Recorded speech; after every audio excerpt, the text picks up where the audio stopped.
Ini adalah rangkuman implisit dari Kejadian 6 ayat 9 sampai Kejadian pasal 9 ayat 17. Nah, Nuh adalah orang benar dan taat kepada Tuhan di tengah-tengah generasi yang rusak dan jahat. Tuhan memerintahkan Nuh untuk membuat bahtera karena Dia akan menghukum dunia dengan air bah untuk menghapus segala kejahatan. Nuh mengikuti semua perintah Tuhan dengan setia.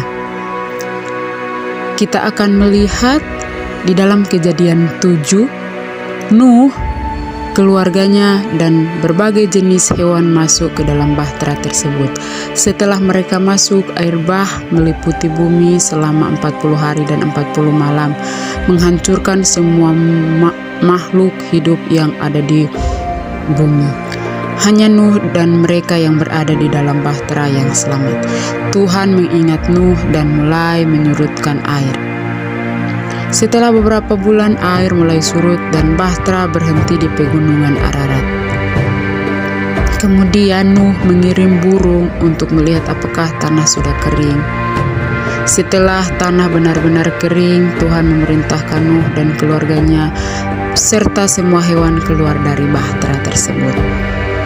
Nuh membangun altar dan mempersembahkan korban bakaran kepada Tuhan, dan Tuhan membuat perjanjian untuk tidak lagi menghukum bumi dengan air bah.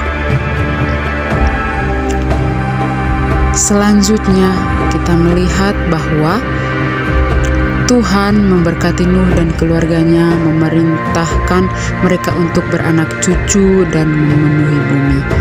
Tuhan membuat perjanjian dengan Nuh dan semua makhluk hidup, menegaskan bahwa tidak ada lagi air bah yang membinasakan manusia, makhluk hidup.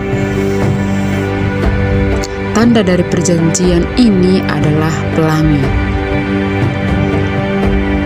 Nah, dari sini kita dapat pesan moral atau kita bisa melihat bahwa yang pertama adalah ketaatan dan kesetiaan kepada Tuhan.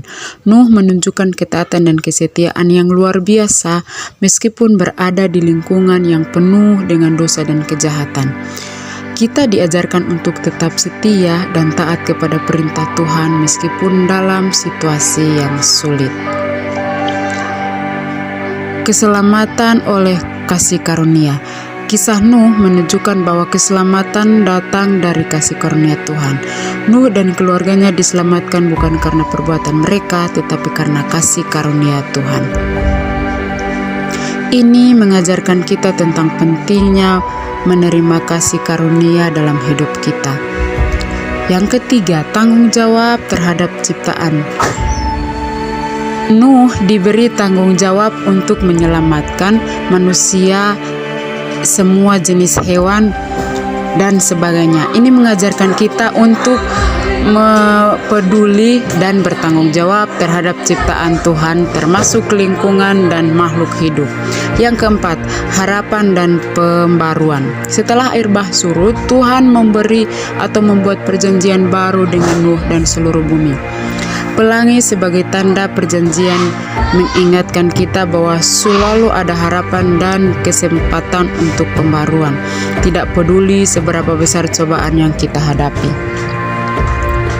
Nah, yang kelima, iman yang menghasilkan tindakan.